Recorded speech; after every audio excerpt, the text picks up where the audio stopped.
PPE കിറ്റുമായി ബന്ധപ്പെട്ടുള്ള ചർച്ചയെ ഞാൻ വളരെ കൗതുകത്തോടു കൂടിയാണ് കാണുന്നത്.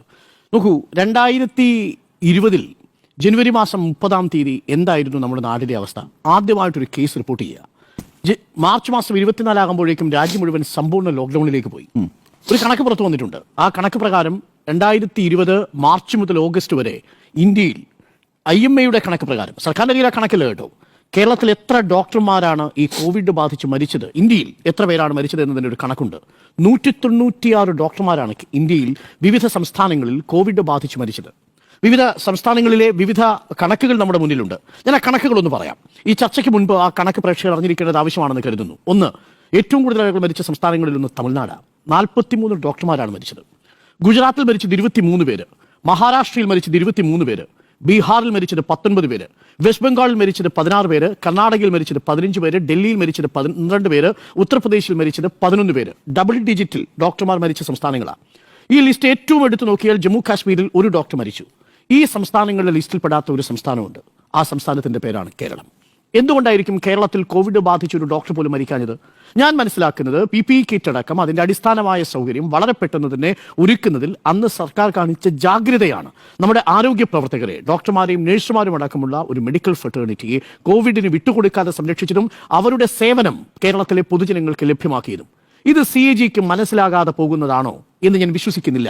ഞാനിപ്പോഴും തോമസ് ഐസക് പറഞ്ഞൊരു ആർഗ്യുമെന്റിൽ ഇപ്പോഴും നിൽക്കുന്നു. CAG പറയേണ്ടത് കണക്കാണ്, രാഷ്ട്രീയമാകരുത് എന്നതാണ് എൻ്റെ ഈ വിഷയത്തിലെ നിലപാട്. ഇതിൽ 2 കാര്യങ്ങൾ പ്രേക്ഷകരോട് ഞാൻ പറയാം. ഒന്ന്, അസാധാരണമായ സാഹചര്യമാണെന്ന് പറഞ്ഞാൽ നമ്മൾ ഇന്നേ വരെ പരിചയമല്ലാത്തൊരു സാഹചര്യത്തിലാണ് കോവിഡിനെ നേരിടാൻ സംസ്ഥാനത്തെ ആരോഗ്യ പ്രവർത്തകർ ഇറങ്ങുന്നത്. ആ സമയത്ത് മുമ്പിൽ കിട്ടുന്ന സംവിധാനങ്ങളെല്ലാം പരമാവധി ഉപയോഗപ്പെടുത്താനാണ് തീരുമാനം. നിങ്ങൾ എപ്പോഴെങ്കിലും ഒരു എമർജൻസി നടക്കുമ്പോൾ, ഒരു ഡിസാസ്റ്റർ നടക്കുമ്പോൾ പർച്ചേസിംഗ് മാനുവൽ ഫോളോ ചെയ്യാറുണ്ടോ? പർച്ചേസിംഗ് മാനുവൽ എപ്പോഴാണ് നമ്മൾ ഫോളോ ചെയ്യുന്നത്? ഡിസാസ്റ്റർ വരുമ്പോഴല്ല. ഒരു പാൻഡമിക് വരുന്ന സമയത്ത് പർച്ചേസ് മാനുവൽ നമുക്ക് ഫോളോ ചെയ്യാൻ കഴിയില്ല. ഉദാഹരണത്തിന്, ഹെലികോപ്റ്ററിൽ വന്നുകൊണ്ട് എന്തിനാണ് രക്ഷിച്ചതെന്ന് CAG ചോദിച്ചാൽ നമ്മൾ എന്ത് മറുപടിയാണ് കൊടുക്കുക? ബൈക്കിലോ ഓട്ടോറിക്ഷയിലോ വന്ന് രക്ഷിച്ചാൽ പോരെ? അതല്ലേ കുറച്ചുകൂടി ലാഭകരമെന്ന് ഇതേ CAGക്ക് തോന്നിക്കൂടെ? പ്രളയത്തിൽ നടക്കുന്ന സമയത്ത്, വെള്ളം കയറുന്ന സമയത്ത് നിങ്ങൾ എന്തുകൊണ്ട് ഹെലികോപ്റ്ററിൽ ഇവരെ രക്ഷിച്ചു, ആ പണം എന്തിനു കൊടുത്തു എന്ന് ഇതേ CAG എഴുതുമല്ലോ. ട്രോളിംഗ് നടക്കുന്ന സമയത്ത് മത്തിയുടെ വില 300 രൂപയാകുമ്പോൾ 50 രൂപയ്ക്ക് നിങ്ങൾ എന്തുകൊണ്ട് വാങ്ങിയില്ല എന്ന് ഇതേ CAG എഴുതുമല്ലോ. എന്ത് ലോജിക്കാണെന്ന് എനിക്ക് ഇനിയും ആലോചിച്ചിട്ട് മനസ്സിലാവുന്നില്ല. ആ ലോജിക്കിൽ ഉള്ള ഒരു പ്രധാനപ്പെട്ട പ്രശ്നം ഈ അനിത ടെസ്കോട്ടിന്റെ വിഷയം സർക്കാർ വിശദീകരിച്ചതാണെന്നാണ് ഞാൻ മനസ്സിലാക്കുന്നത്. എന്താണ്? 550 രൂപയ്ക്ക് കൊടുക്കാമെന്ന് പറഞ്ഞു. എത്ര എണ്ണം കൊടുക്കാമെന്ന് പറഞ്ഞു? 25,000 വേണം. എത്രയാണ് കൊടുക്കാമെന്ന് പറഞ്ഞത്? 15,000. എത്രയാണ് അവരുടെ കപ്പാസിറ്റി ഉള്ളതായിട്ട് അവർ രണ്ടാമത് പറയുന്നത്? 10,000. എത്രയാണ് എത്രയും പെട്ടെന്ന് കൊടുക്കാമെന്ന് പറയുന്നത്? 5,000. ഈ ദിവസം 5,000 പോരെ കേരളത്തിൽ? 15,000, 25,000 PPE കിറ്റ് വേണ്ട സ്ഥലത്ത് 5,000 മാത്രമേ 2 ആഴ്ചക്കുള്ളിൽ കൊടുക്കാൻ കഴിയൂ എന്ന് അനിത ടെസ്കോട്ട് പറഞ്ഞതിന്റെ അടിസ്ഥാനത്തിലാണ് കിട്ടാവുന്ന സ്ഥലങ്ങളിൽ നിന്നൊക്കെ വാങ്ങാൻ തീരുമാനിച്ചത്. നമ്മുടെ നാട്ടിൽ ഈ കയ്യിലിടുന്ന ഗ്ലൗസ് ഉണ്ടായിരുന്നില്ല. ആ ഗ്ലൗസ് എവിടെ നിന്ന് ഇറക്കുമതി ചെയ്യുന്നത് അറിയാമോ? മലേഷ്യയിൽ നിന്ന് ഇറക്കുമതി ചെയ്തത്. നമുക്കടുത്ത ഒരു മാസത്തേക്ക് വരുന്ന ദിവസങ്ങളിലേക്ക് കോവിഡിനെ പ്രതിരോധിക്കാൻ ഓരോ ദിവസവും PPE കിറ്റ് മാറണം. ഉപയോഗിക്കുന്ന PPE കിറ്റ് റീസൈക്കിൾ ചെയ്യാൻ പറ്റില്ല. തൊട്ടടുത്ത ദിവസം ഉപയോഗിക്കണം. കേരളത്തിൽ ഇതിങ്ങനെ മൾട്ടിപ്പിൾ ആയിട്ട് പറഞ്ഞുകൊണ്ടിരിക്കുക. അപ്പോൾ 5,000 കഴിഞ്ഞു. ഇനി 5,000 അടുത്ത ആഴ്ച കഴിഞ്ഞിട്ടേ തരൂ എന്ന് അനിത ടെസ്കോട്ട് പറയുമ്പോൾ സർക്കാർ എന്താ ചെയ്യേണ്ടത്? 550 നിങ്ങൾ തരുന്നത് വരെ കാത്തിരിക്കണം. പകരം എന്താ നമ്മുടെ മുൻപിലുള്ള അവൈലബിലിറ്റി? അനിത ടെസ്കോട്ടിന്റെ 5,000 കിട്ടി. ഇനി മറ്റത് ഓർഡർ കൊടുക്കണോ വേണ്ടയോ എന്നുള്ളതാണ് ചോദ്യം. മറ്റത് 21 ദിവസത്തിനുള്ളിൽ 15,000 കൊടുത്തു. അതിന് 2 ലോഡായിട്ടാണ് വന്നിരിക്കുന്നതാണ് ഞാൻ മനസ്സിലാക്കുന്നത്. ആദ്യത്തെ 7 ദിവസത്തിനുള്ളിൽ വന്നു, രണ്ടാമത്തെ ലോഡ് വരുന്നത് രണ്ടാമത്തത്. ഇത് അനിതയ്ക്ക് സാധിക്കുന്നില്ല. അപ്പോൾ നിങ്ങളുടെ മുന്നിലുള്ളത് സാൻഫാർമയ്ക്ക് കൊടുക്കുക എന്ന തീരുമാനമാണ്. സാൻഫാർമയുമായിട്ട് ബാർഗെയിൻ നടത്തിയിട്ടുണ്ടോ? ബാർഗെയിൻ നടത്തിയിട്ടുണ്ട്. പക്ഷേ അവർ വില്ലിംഗ് അല്ല, പൈസ കുറയ്ക്കാൻ തയ്യാറല്ല. സർക്കാരിന്റെ മുമ്പിൽ ഒറ്റ വഴിയുള്ളൂ.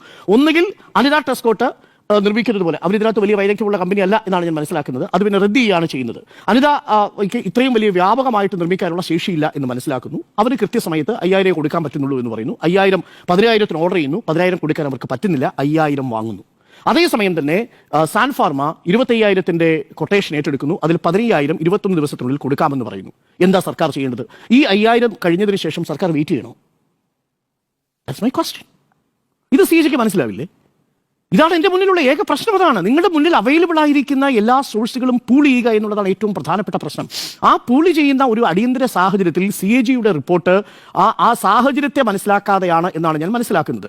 അതുകൊണ്ട് തന്നെയാണ് ഞാൻ നേരത്തെ സൂചിപ്പിച്ച ആ കണക്ക് നമ്മുടെ മുന്നിലുള്ളത്. ഡോക്ടർമാരുടെ കാര്യം, ഒരു പൊതുജനാരോഗ്യ സംവിധാനം കേരളത്തിൽ മെച്ചമായതുകൊണ്ട് കോവിഡ് ബാധിക്കാതിരിക്കുന്നു എന്ന് പറയുന്നത് തെറ്റായ അസംഷനാണ്. പൊതുജനാരോഗ്യവും അതുമായിട്ട് നേരിട്ട് ബന്ധമല്ല.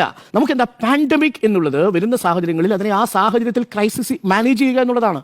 ആ ക്രൈസിസ് ഇൻഷുറൻസ് മാനേജ് ചെയ്യുന്നത് പാൻഡമിക് മാനേജ്മെന്റ് എന്നുള്ളത് ഒരു ഡിസാസ്റ്റർ മാനേജ്മെന്റ് പോലെ ഒരു പ്രക്രിയയാണ്. നിങ്ങളുടെ സംസ്ഥാനം മികച്ച പ്രകൃതി സംരക്ഷണമുള്ള സംസ്ഥാനമായിരിക്കും, പക്ഷേ വയനാട് പോലെ ഒരു ഉരുൾപൊട്ടൽ ഉണ്ടാകുമ്പോൾ മനുഷ്യൻ മരിച്ചു പോകുന്നത് പ്രകൃതിയുടെ മാത്രം പ്രശ്നമാണ്.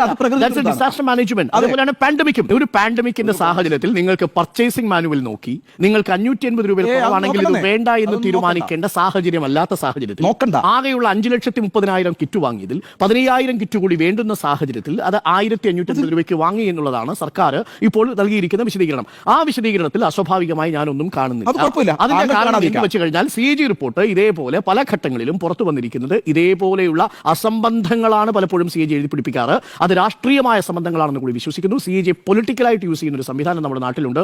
2020 മുതൽ 2016 മുതൽ 2022 വരെയുള്ള CAG റിപ്പോർട്ടാണ് ഇപ്പോൾ പുറത്തു വന്നിരിക്കുന്നത്. ആ റിപ്പോർട്ടിൽ പറഞ്ഞിരിക്കുന്ന പല കാര്യങ്ങളും അസംബന്ധമാണ് എന്നുള്ളത് ഇതിനകം തന്നെ തെളിയിക്കപ്പെട്ടതാണ്. അതിലൊരു പ്രധാനപ്പെട്ട വിഷയമാണിത്. 700 കോടി എന്നൊക്കെ പറഞ്ഞ് ലോകായുക്തയിൽ കേസിന് പോയവർക്കുള്ള തിരിച്ചടി കൂടിയാണ് ഈ CAG റിപ്പോർട്ട് എന്നാണ് ഞാൻ പറഞ്ഞു വന്നത്. കാര്യം CAG കണ്ടെത്തിയത് പരമാവധി 10 കോടി 23 ലക്ഷമാണ് അധികമായി സർക്കാരിന്റെ പർച്ചേസിംഗ് മാനുവലിൽ നിന്ന് വ്യത്യസ്തമായി കണ്ടെത്തിയത്. എന്റെ ഒരൊറ്റ വാദം, ആ പർച്ചേസിംഗ് മാനുവൽ പരിശോധിക്കുകയോ പർച്ചേസിംഗ് മാനുവൽ കൃത്യമായി ഫോളോ ചെയ്യാനോ ശ്രമിച്ചാലും അത് നടപ്പിലാക്കാത്ത ഒരു സാഹചര്യമായിരുന്നു പാൻഡമിക്കിന്റേത് എന്നാണ്.